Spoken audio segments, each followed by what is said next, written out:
Hey guys, my name is Jordan Harrison. Welcome back to YouTube, and today I'm going to review the Fantastic Four sequel, Fantastic Four: Rise of the Silver Surfer.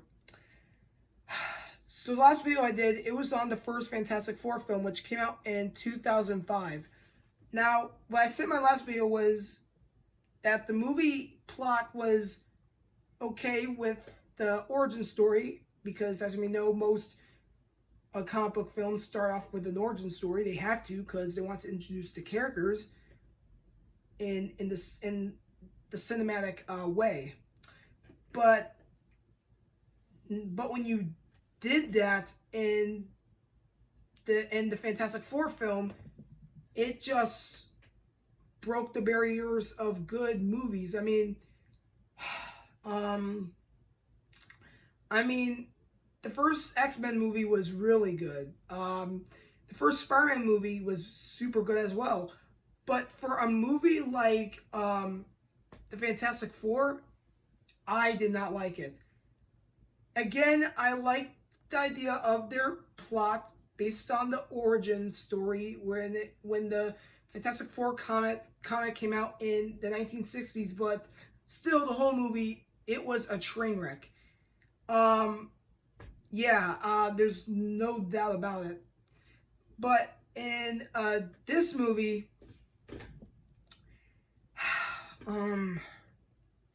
it's hard because both these movies were terrible, so I just really have a hard time indicating how each of these movies do not even work, because you can tell how it was explaining the right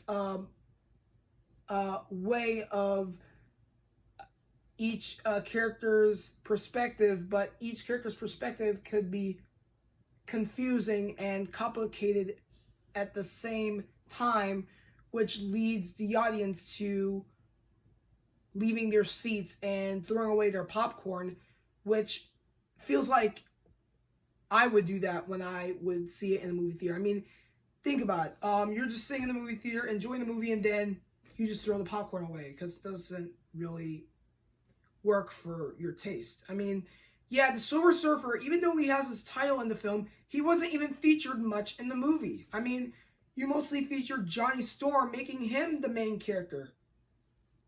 Hello?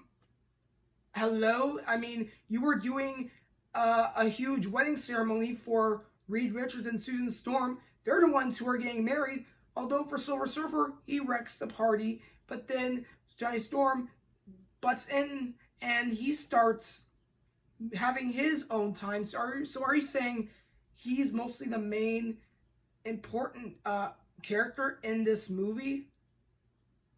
I mean, like, in the first one, you had to talk about each of the four characters' problems with their powers when they don't understand how to use them, but when they use it to fight crime and stop evil, they know that they're good as a team. It just doesn't even work as much when you just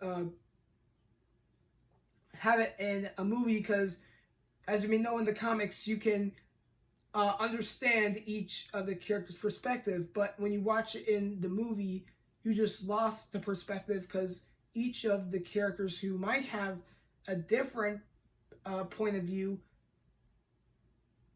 it's just plain and not so interesting as you may think. I know the villain is Galactus, and you bring back Doctor Doom, even though he died in the first one. I mean, I just didn't know why you had to bring him back. I mean, that's like mostly in every comic book film, but I don't know. Doctor Doom, he's one of my favorite Marvel characters, so yeah. Anyway, great. Yeah, the whole point of the Silver Surfer was to warn the heroes that Galactus is going to devour the Earth, because in the comics, Galactus is known as the Devourer of Worlds, which means he can devour any planet as he can in the galaxy. And I'm hoping they might introduce Galactus in the MCU, maybe in Marvel Phase 5 or something, when it gets further with the new members of the Avengers, such as, Sam Wilson as Captain America, Captain Marvel, and the other new heroes that might show up. But anyway, yeah, for Fantastic Four, Rise of Silver Surfer, and the first one, Tim Story, the director, really didn't make these as fantastic movies. I mean, like in my last video, I said all Fantastic Four movies were not so fantastic. Well, I am correct. But I'm sure the upcoming Fantastic Four movie, which will come out further in the future of Phase 4, will have a better understanding. But still, I just don't really believe it.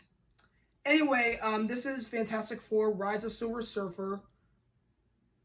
As always, please give me that thumbs up, subscribe to my channel, go on notification bar, do not want to miss a video I post, and most importantly, watch this movie on Disney Plus, and watch the other horrible Fantastic Four films, the one that came out in 2005 and the other that came out in 2015.